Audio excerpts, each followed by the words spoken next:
au Sénégal, en Afrique en particulier. L'utilisation aujourd'hui qui est faite du digital. Je prends l'exemple de Facebook.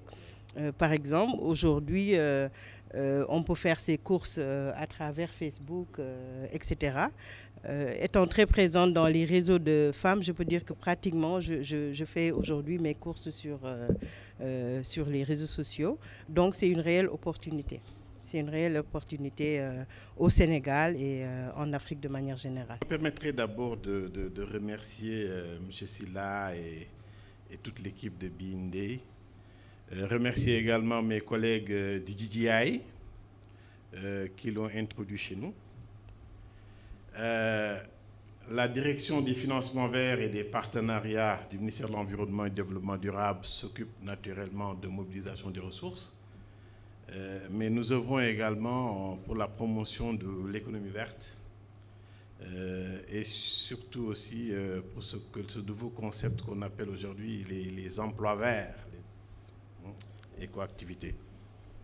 Quand j'ai eu le plaisir d'accueillir l'équipe de BND et que je les ai écoutés, en fait, j'ai souri. Parce que, en fait, je cherchais exactement quelque chose dans le genre de ce qu'ils étaient en train de me proposer. Tout simplement parce qu'en janvier, nous avons tenu ici même, dans les locaux du Terre-Roubi, une grosse réflexion sur l'économie verte au Sénégal.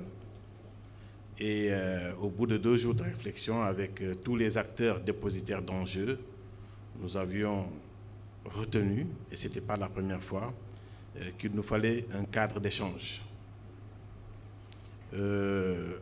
Une plateforme comme celle qui est en train d'être lancée aujourd'hui. Mais c'est pour vous dire que, de manière générale, pour tout ce qui concerne les questions environnementales, on a besoin d'échanger et de communiquer. Parce que ce sont des questions qui ne laissent aucune catégorie d'acteurs ou d'individus en rade. L'environnement est un tout et en fait, donc, tous les acteurs sont plus ou moins impliqués. Alors, dans ce secteur, il est, on ne cessera jamais de le dire, important de savoir qui fait quoi et qui veut le faire avec qui et comment. Vous l'avez dit dans votre question, le Sénégal est quand même un pays à l'avant-garde. Nous avons ratifié énormément de conventions et on n'est jamais prophète chez soi, on le dit souvent. Mais si vous voyez les équipes d'experts sénégalais dans les grandes conférences, vous êtes fiers d'eux. Donc c'est des gens qui défendent vraiment avec becs et ongles les intérêts nationaux, continentaux, et qui continuellement se recyclent, sont vraiment au courant des dernières avancées, des derniers enjeux, etc., etc. Bon, le discours est très haut, mais certainement les gens me diront, mais à l'interne quand même, nous avons beaucoup de faiblesses. Nous ne sommes pas suffisamment exigeants. J'ai eu l'opportunité de visiter un certain nombre de pays africains. On le cite souvent, le Rwanda. Je ne sais pas si parmi vous, il y en a qui ont été à Kigali. Et c'est là où vous comprendrez qu'en fait, les questions environnementales, ce n'est pas une question d'être riche ou pauvre, c'est une question d'être exigeant avec soi-même. C'est surtout ça. Et l'exigence avec soi-même, effectivement, pose sur la table cet aspect communicationnel, cet aspect collaboration qui ne peut passer que par le truchement d'une plateforme. Voilà un peu ce que je vais vous dire en attendant de revoir. Que pensez-vous justement de cette initiative qui vise à aller vers le zéro papier, faire tout numérique Écoute, elle est importante, elle est extrêmement importante. Je vous ai dit que moi-même, j'avais besoin d'eux quand ils sont venus me voir. Ils ne savaient pas que je cherchais un truc pareil. Mais par contre, ce qu'il faut dire, avec beaucoup de précautions, c'est-à-dire, il ne faut jamais, en tout cas dans ce secteur, dire zéro tel. Parce que, vous savez, dans le secteur de l'environnement, dans le secteur des comportements et des habitudes, il est extrêmement difficile de faire changer les choses. Quand les gens sont habitués à faire quelque chose, il faut y aller mollo mollo. Je vous donne l'exemple de la loi que nous avons adoptée pour lutter contre les sachets plastiques. On a mis près d'1 an pour discuter entre nous.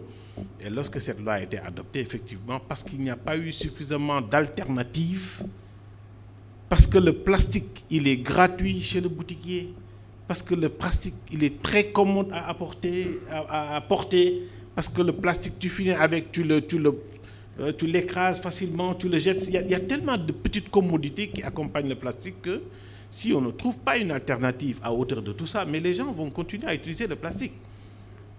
Vous allez au marché, le commerçant, il vous vend, il vous offre le plastique. Vous trouvez une alternative, le commerçant, il vous vend, il vous dit, ben, écoute, le plastique, le sac en papier coûte 250 francs. Les gens disent, ben, écoutez, donnez-moi le sachet plastique.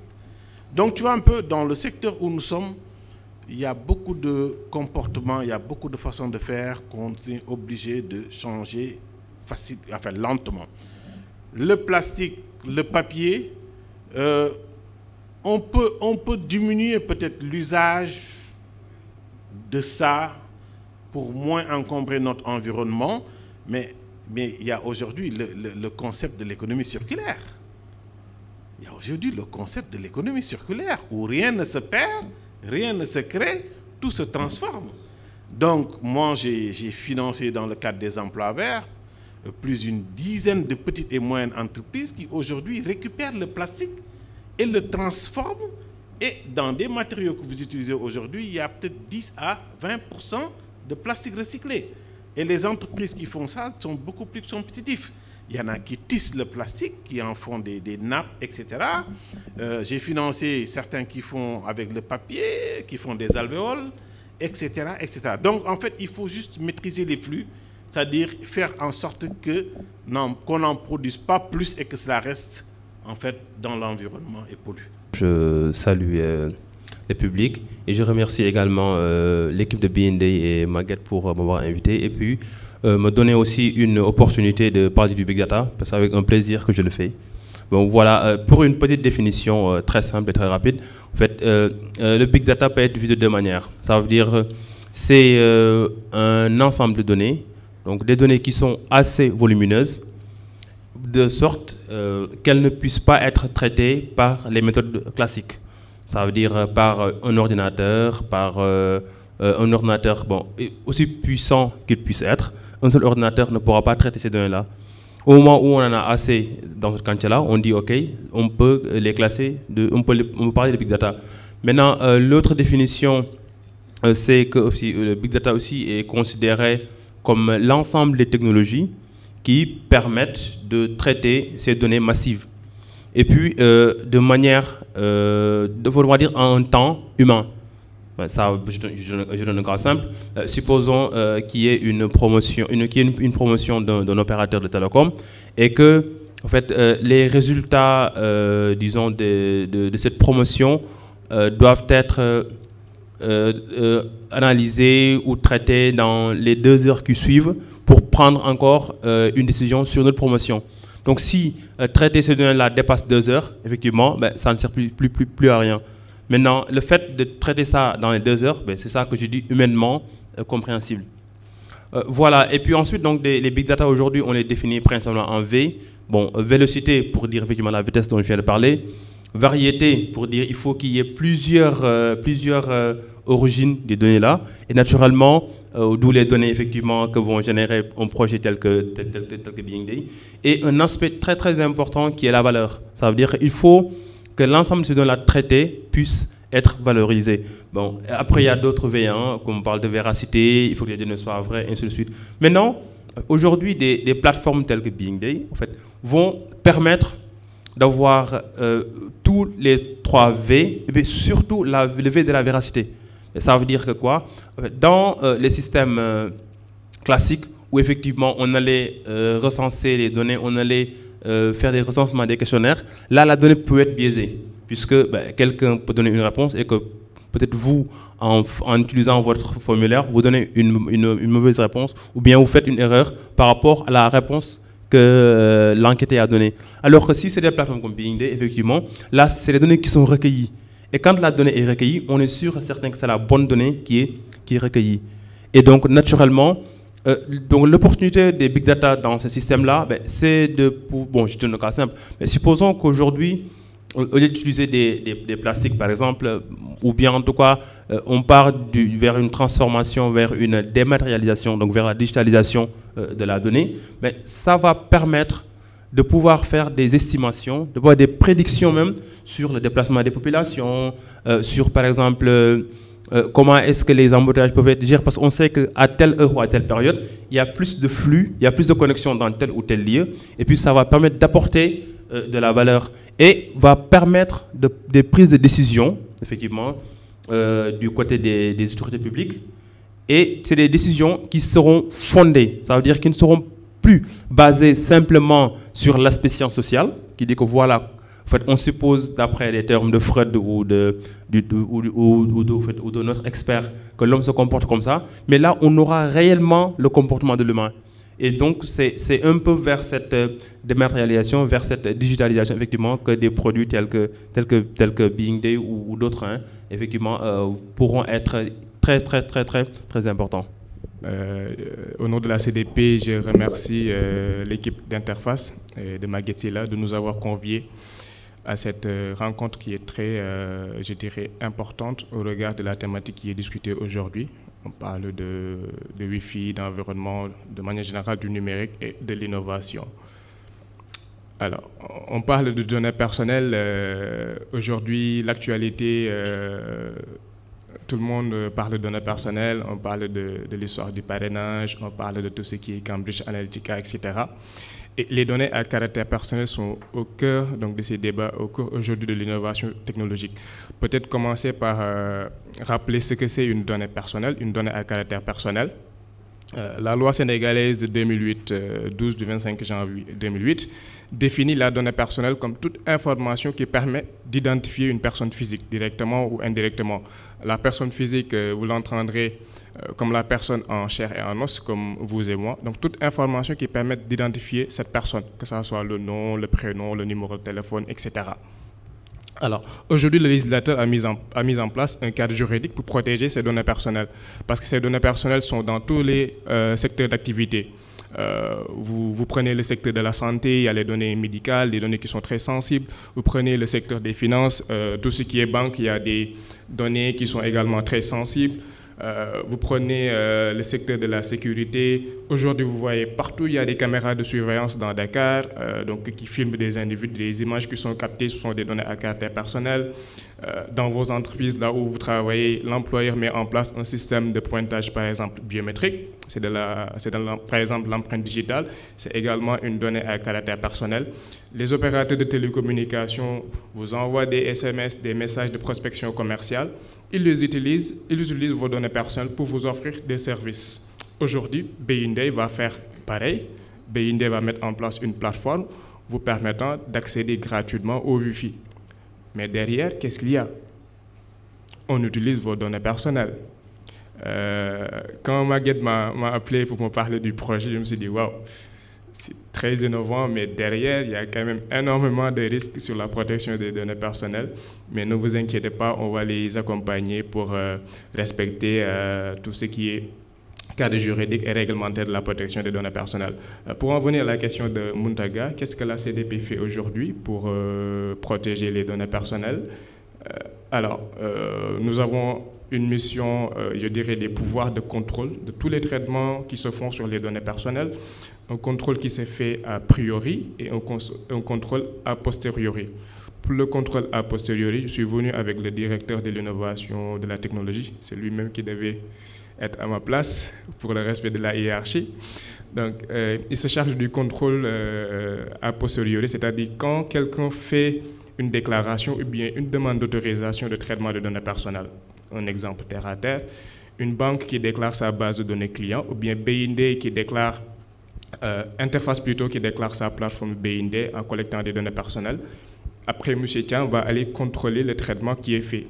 Est-ce que la manière dont les données sont traitées au niveau de l'entreprise, est-ce que cela respecte les droits, par exemple, des utilisateurs? Parce que les utilisateurs ont des droits par rapport à ces données.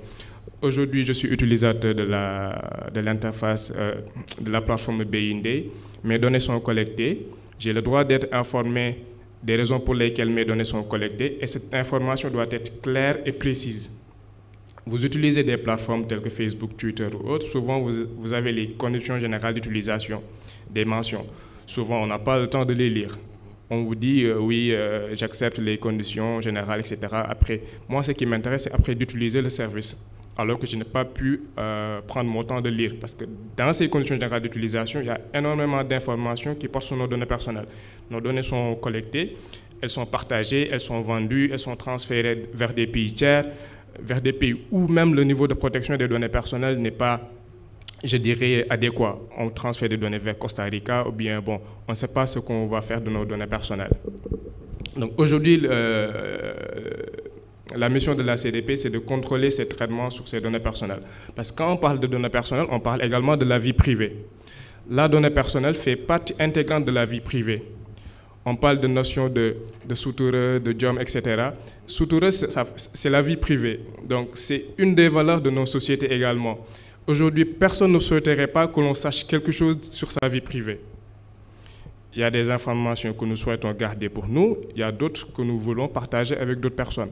Mais avec le numérique maintenant, il n'y a plus cette frontière vie privée et vie publique. Vous vous connectez sur BindE, géolocalise par exemple, bon, je ne sais pas, je vais être très prudent, je ne sais pas si après on va me géolocaliser si je suis à Rufisque, à Guédiawaye, etc. Je me connecte sur des bornes Wi-Fi, je me déconnecte sur l'une, je vais me connecter sur l'autre, etc. Bon, on va voir peut-être avec la démonstration. Mais on est géolocalisé, on est tracé partout où nous allons. Avec nos données personnelles, les gens savent où nous sommes. Aujourd'hui, on dit que les entreprises privées ont plus d'informations sur les personnes que l'État. Parce que vous voyez, comme on les appelle, les GAFAM, Google, Amazon, Facebook et Apple, elles ont plus d'informations que sur l'État. Vous avez entendu le scandale révélé par Edward Snowden il y a 2 ans de cela, je pense, avec les écoutes téléphoniques, la surveillance de masse, en tout cas, qui est opérée par l'État américain sur les citoyens et même sur d'autres citoyens d'autres pays. Donc là, vous voyez que la question, elle est très sensible et il faut que tout le monde sache qu'il est concerné, ce sont ses données personnelles, c'est sa vie privée. Il faudrait qu'il y ait une culture de la protection des données personnelles dans tout ce que nous faisons. Et là, la Commission est là, elle sensibilise les usagers, les citoyens sur la protection de leurs données. On a mené beaucoup de campagnes, je pense que vous l'avez vu à travers la presse, des campagnes de sensibilisation sur l'utilisation des réseaux sociaux, etc. Et il y a une cible qui est la plus vulnérable, ce sont les jeunes. Aujourd'hui, les jeunes utilisent énormément Internet, énormément les réseaux sociaux et sont exposés à beaucoup de dangers. Nous avons compris cela et nous avons initié des campagnes au niveau des établissements scolaires. Nous faisons également quelque chose dans le domaine, nous réfléchissons parce que nous avons donc des cellules de veille et de réflexion sur les innovations technologiques telles que les IoT, l'Internet des objets, tout ce qui est intelligence artificielle également. On pourrait peut-être en parler tout à l'heure. Merci. Je pense que pour cette question, je dirais qu'il faudrait couper la poire en deux. Parce que je pense que de toute manière, être dans un secteur sans régulation, également, voilà, ça peut amener à certaines dérives. Mais par contre, je pense que ça peut ne pas être un frein. Il faut que l'information passe. Parce que, voilà, aujourd'hui, je pense, quand je regarde l'exemple des réseaux sociaux aujourd'hui, je ne pense pas que tous ceux qui utilisent voilà, le digital ont déjà cette information de l'existence de cette agence-là. Est-ce qu'ils sont sensibilisés déjà par rapport aux risques qu'ils encourent? On a vu aujourd'hui pas mal de dérapages, ce qui se passe sur WhatsApp, etc. Voilà, moi je pense que c'est surtout l'information qu'il faut faire passer, sensibiliser par rapport à l'utilisation des données. Et si ça passe bien, je pense que voilà, ça ne peut pas constituer un frein, parce qu'aujourd'hui le digital, comme je disais tout à l'heure, est une réelle opportunité, mais je pense que ce n'est pas plus mal que ça soit encadré. Voilà, mais pourvu que l'information passe correctement. Et il faut que tout soit encadré pour qu'il n'y ait pas de... Effectivement. Je voudrais maintenant qu'on parle de création, d'entrepreneuriat. En tant que coach, on voit aujourd'hui les jeunes, chacun veut devenir entrepreneur. Les jeunes n'ont plus envie maintenant d'avoir un emploi quelque part, d'être derrière un bureau. Ils veulent tous devenir des entrepreneurs, on parle de start-up, etc. Comment voyez-vous cette fougue de jeunesse, hein? Moi-même, je me rappelle, parce que Maguette, on a créé notre première entreprise en 2006, quand nous sortions de l'IAM. Il y a eu des difficultés parce qu'on n'avait pas d'expérience. Aujourd'hui, nous nous retrouvons chacun de son côté dans l'entrepreneuriat. Est-ce qu'il y a des conseils à donner aux jeunes qui veulent se mettre dans l'entrepreneuriat tout de suite après les études? Est-ce qu'il y a un risque ou pas? Bon, je ne dirais pas qu'il y a un risque. Quand je prends un peu mon exemple, je me suis lancée dans l'entrepreneuriat après presque 20 ans d'entreprise. Donc pour dire que moi, je dirais que j'encourage plutôt les jeunes dans cette lancée.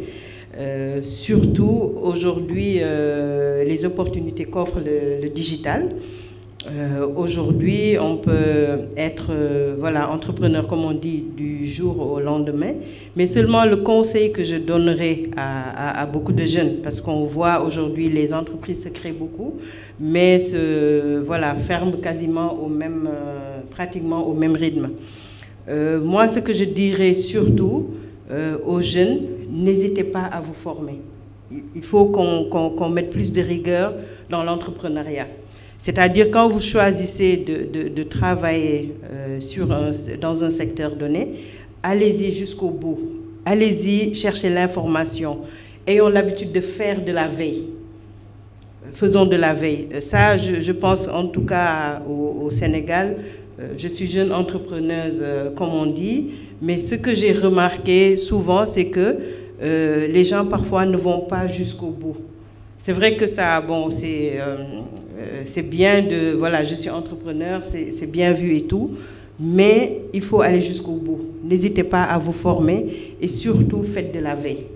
Quand j'ai fait vraiment le tour dans le cadre de mon entreprise, on en discute d'ailleurs souvent avec Maguette, c'est cette veille-là qui manque. Les gens parfois ne vont pas jusqu'au bout des choses. Donc si j'ai un conseil à donner aux jeunes, c'est vraiment entreprenez, mais soyez pointus dans ce que vous faites. On a parlé des jeunes, de financement. Est-ce qu'aujourd'hui, les jeunes viennent vous voir avec des projets concrets qui ont un impact sur l'environnement tout en alliant le numérique? Est-ce que ça existe? Je vais peut-être reprendre les mots de madame. L'entrepreneuriat, mais c'est la voie aujourd'hui. Ils n'ont plus le choix. Ils n'ont plus le choix. J'ai eu une petite expérience sur l'entrepreneuriat, mais l'entrepreneuriat vert, en fait. Hein, parce que ce que je vous ai dit tantôt au début en termes de création d'emplois verts, c'était en fait des entrepreneurs verts. En 2012, nous avons eu l'opportunité avec un partenaire technique et financier, en l'occurrence le Royaume des Pays-Bas, de mettre en place une ligne de financement de pratiquement 1,5 milliard. Et j'ai eu l'opportunité, mais écoute, de parcourir le Sénégal et de rencontrer des acteurs, des jeunes et des femmes, en leur expliquant sommairement c'est quoi le concept d'un emploi vert et surtout en leur donnant l'opportunité de choisir et le secteur et le type d'activité. Tout simplement parce qu'il n'y en avait pas avant nous. Je suis revenu à Dakar, on a attendu 3 à 4 mois et puis on a reçu à peu près peut-être 300 demandes de jeunes, de femmes. Bon, il y a même des vieillards de 70 ans qui sont passés par les mailles du filet. Mais en fait, le premier constat qu'il faut faire, et je crois que ça aussi, il faut le souligner, c'est que malheureusement, aujourd'hui, les jeunes, dans leur grande majorité, ne sont pas formés. Ils ne sont pas formés du tout. J'ai lu des requêtes, mais bon, tu ne sais pas exactement ce que le jeune fait. Je pense qu'il faut qu'ils se donnent d'abord les moyens d'avoir les rudiments. C'est important. Et surtout qu'on parle d'entrepreneuriat. Et les chefs d'entreprise, il y a quand même des règles de gestion financière, comptable, machin, sans parler de... Voilà. Et donc, nous, on a été obligés de recruter un cabinet. Et à chaque fois que mes collaborateurs lisaient un projet, lorsque nous comprenions à peu près ce que le jeune voulait faire et que c'était pertinent, nous donnions à nouveau un cabinet pour travailler le document de projet. Voilà. Donc, et nous avons continué dans cette voie. Nous avons financé dans toutes les régions, plusieurs filières. Et aujourd'hui, nous avons fait un rapport de capitalisation. Nous avons touché à peu près 1500 à 2000 jeunes et femmes. Chapeau aux femmes. Chapeau aux femmes. Elles sont engagées, elles sont déterminées, elles ont une caution solidaire. Du genre, elles ont honte même d'échouer. Et aujourd'hui, je peux revenir sur des cas de réussite. Voilà, des femmes qui aujourd'hui emploient 30, 40, 50 personnes dans des filières qui au début n'étaient pas du tout évidentes. Alors ça, c'était la phase test, disons, du projet. Et lorsque les partenaires au développement ont vu cet aspect où on associe protection de l'environnement et gagner sa vie, parce qu'on ne peut pas mettre des gens derrière des arbres ou des trucs, des forêts, en leur disant « gardez du matin au soir hein? ». Nous, quand on passe, on prend les fruits et puis on vous laisse là-bas. Non, les gens ont besoin de vivre. Donc cet entrepreneuriat vert, cet emploi vert, donc, arrive à lier les deux. Donc, aujourd'hui, nous sommes à un niveau supérieur. Je ne suis pas venu avec le coordonnateur, mais on a un grand programme là-dessus qui s'appelle le PASSEV, le programme d'appui à la création d'opportunités d'emploi vert, et qui continue sur cette même lancée aujourd'hui en finançant des jeunes et des femmes sans apport, sans caution. Tout ça est mis à côté. Parce que dès le début, on s'est dit que si on se met à dire qu'il faut une caution ou il faut des apports, on risque d'avoir les mêmes nantis qui vont encore gagner les mêmes projets. Si on veut s'attaquer, parce qu'un jeune qui n'a jamais travaillé, qui n'a rien, n'a pas de caution, n'a pas d'apport. Ça aussi, il faut le dire. Alors, donc, ça continue. Et c'est là-dessus, c'est là où je voudrais vraiment mettre le doigt. Parce que tu as beau parcourir le pays, les jeunes ne sont pas informés. C'est ça tout le problème de la chose. Ils ne connaissent pas les opportunités. Or, nous savons que, moi, en dessous de chez moi, le soir, je vois beaucoup de jeunes, chacun a un téléphone portable parce que mon gardien leur donne le code Wi-Fi, machin et tout ça. Je ne sais pas qu'est-ce qu'ils regardent dedans, mais faites en sorte que, lorsque ces jeunes-là vont regarder des clips de musique et tout ça, qu'ils aient au moins l'opportunité de traverser une information qui leur parle d'emploi ou d'entrepreneuriat. C'est vraiment à cela que j'invite cette plateforme. C'est-à-dire de les piéger. C'est-à-dire si vous faites aujourd'hui quelque chose de très sérieux où on ne parle que de stratégie, de politique et tout, ils ne liront pas, ils passeront. Allez les trouver dans les sites où il y a un peu de musique, où il y a un peu d'activité politique et arriver à leur glisser une information pour leur dire, écoutez, au ministère de l'Environnement, il y a aujourd'hui la possibilité d'avoir un projet sur l'entrepreneuriat vert, etc., etc. Vraiment, c'est à cela que je vous invite. Aidez-nous à attirer leur attention. C'est important. Si je comprends bien, cela veut dire que l'argent est là, mais les jeunes ne viennent pas proposer de bons projets. En fait, oui, même s'il est là, vous savez, il n'est jamais suffisant. Parce que j'avoue que tout ce que j'ai vu comme demande, si je pouvais les satisfaire, je l'aurais fait. Et encore qu'il y en a qui reçoivent des projets qui vont jusqu'au milieu et puis qui posent les trucs par terre et qui s'en vont. Hein. Il y en a encore. Okay. Mais il faut juste que l'information arrive et que l'on puisse aujourd'hui sélectionner, donner la chance à ceux qui ont les meilleurs dossiers, sans lâcher ceux qui n'en ont pas eu.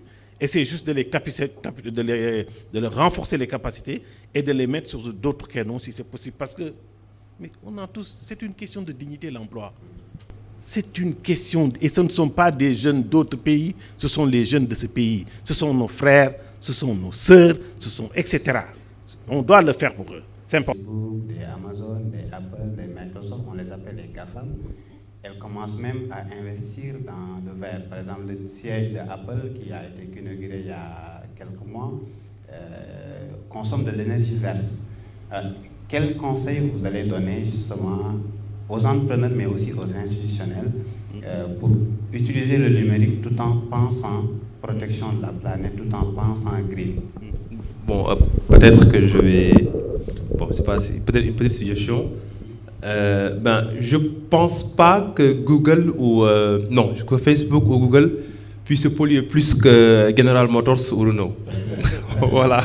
Ok, effectivement, c'est juste pour faire, je sais pas, la liaison entre la protection de la nature que les GAFAM aujourd'hui offrent, en fait. Ça veut dire le numérique, vraiment, c'est une opportunité extraordinaire pour protéger l'environnement. Et puis, bon, je faisais un jour un exposé sur la distribution digitale. Ça veut dire tous les nouveaux business models qu'on a aujourd'hui. Et puis, en fait, ce que j'ai dit, par exemple, je dis aujourd'hui, Uber est le plus grand, je veux dire, entreprise de réservation de taxi, alors qu'ils n'ont pas un seul taxi. Mais imaginez, voilà, donc ça veut dire qu'ils ne construisent pas de taxi, mais c'est l'entreprise qui est plus connue dans le domaine taxi. Parce qu'en fait, ils ne polluent pas, et malgré ça, voilà, ils offrent des taxis. C'est le cas aussi de Facebook. Facebook, c'est l'entreprise qui a la plus grande taille de contenu, alors qu'elle n'en produise pas. Effectivement, c'est justement pour dire que voilà, le numérique, quand même, c'est une grande opportunité par rapport à tout ce qui est protection de l'environnement. Le cas simple que je vais donner, bon, par exemple, les feuilles que nous utilisons actuellement, effectivement, c'est des feuilles d'arbres qui sont mais imaginez qu'on utilise notre téléphone ou bien les tablettes pour écrire. Voilà, ça quand même, c'est des exemples qu'on pourrait utiliser pour aller vers le numérique. Et en plus aussi, le numérique aussi, c'est une opportunité aussi pour les pays en voie de développement. Ça veut dire que nous, on n'a pas des grandes entreprises comme Renault, etc., qui produisent. On parle aussi, pour sensibiliser les jeunes, par exemple, on n'a pas peut-être les moyens de s'offrir de grandes affiches, etc. Mais le numérique est là, comme M. le directeur vient de le dire. Le fait de balancer une pub sur un emploi, sur des opportunités, ça ne coûte rien à la nature. Voilà, donc c'est effectivement ces genres d'opportunités-là qu'il faut essayer de voir, pour avoir une économie verte, numérisée, si je peux dire ainsi. Alors, je vais terminer avec le champ de l'environnement qui essaie de respecter ces accords. Est-ce qu'on peut trouver un lien entre cette entreprise qui essaie de respecter ces règles en ce qui concerne l'environnement? Est-ce que cette entreprise sera plus enclin à respecter la protection des données personnelles parce que c'est le respect des codes, des règles, ou bien ça n'a rien à voir selon vous? Ça peut être un sujet de thèse. L'environnement et la protection des données personnelles. Alors, bon, si on prend tout ce qui est traitement des données personnelles, quand on parle de traitement des données personnelles, on parle de traitement manuel et de traitement électronique. Pour le traitement manuel, on utilise du papier. Tout ce qui est registre, par exemple, vous prenez les registres des entrées et des sorties, les factures, etc. Là, on fait du traitement de données personnelles quand des données sont enregistrées sur ces registres de façon manuelle. À côté, il y a le traitement électronique. Maintenant, en termes de risque, quand on fait un traitement manuel ou bien un traitement électronique, on pourrait dire quelque part que le risque existe plus quand on fait du traitement manuel. Je donne juste un exemple très simple. Aujourd'hui, il y a un agent qui est proposé à la sécurité, qui tient un risque des entrées et des sorties. Tous les participants, ou bien même la feuille de présence qui pourrait peut-être circuler tout à l'heure, tous les participants ont mis le nom, prénom, etc. Date de naissance, par exemple. Alors, on se réveille un bon jour, on retrouve le papier chez la vendeuse de Gerte Tiaf, par exemple. Toutes nos données sont exposées. Je prends l'exemple également des archives dans les administrations. Vous allez dans les administrations, vous allez au niveau du tribunal, par exemple, l'ancien palais de justice. Quand vous y allez, vous voyez par terre des documents, des dossiers qui sont très sensibles, des actes de jugement, des noms, prénoms, tout cela. Donc, sur du papier. Maintenant, pour encourager la protection des données personnelles et l'environnement, on pourrait inciter les gens à utiliser le numérique. Donc, j'ai essayé de trouver un peu le lien, mais on va approfondir la réflexion par rapport à la protection des données et à l'environnement. Tout à l'heure, peut-être par rapport à l'interpellation de Mme Ndiaye, si c'est ça, Mme Ndiaye, par rapport à la sensibilisation et à l'information, j'ai bien noté, nous avons organiser des séries de formations à l'attention des startups pour tout ce qui est protection des données personnelles, parce que souvent, ils ont des solutions qui sont très innovantes, ils innovent, mais l'aspect protection des données personnelles, il n'est pas souvent très pris en compte, parce que c'est une question de confiance. Si les utilisateurs de ces outils technologiques très innovants ne sont pas confiants par rapport à leurs données personnelles, par rapport à leurs informations, ils ne seront pas enclins à utiliser ces innovations-là. Donc, on les incite à protéger davantage les données personnelles, à être transparents dans la collecte des informations sur leurs usagers, sur leurs utilisateurs. Et là, on les accompagne en termes de procédures, comment ils mettent en place, par exemple, des mentions légales par rapport aux données personnelles, etc., comment porter l'information sur les données personnelles. Et dès l'instant que la confiance est suscitée, la preuve c'est que les entreprises qui sont les plus compétitives sont celles, quelque part, qui ont davantage suscité de confiance envers les usagers et les utilisateurs par rapport à leurs données personnelles. Merci. Okay. Merci Mohamed Diop. Je voudrais remercier tous les panélistes, Mme Yacine Ndiaye, Mbaye Babacar Gueye, M. Amadou Lamine Diagne et Mohamed Diop. Merci à vous de nous avoir rejoints et d'avoir partagé avec nous vos contributions sur le sujet. Merci.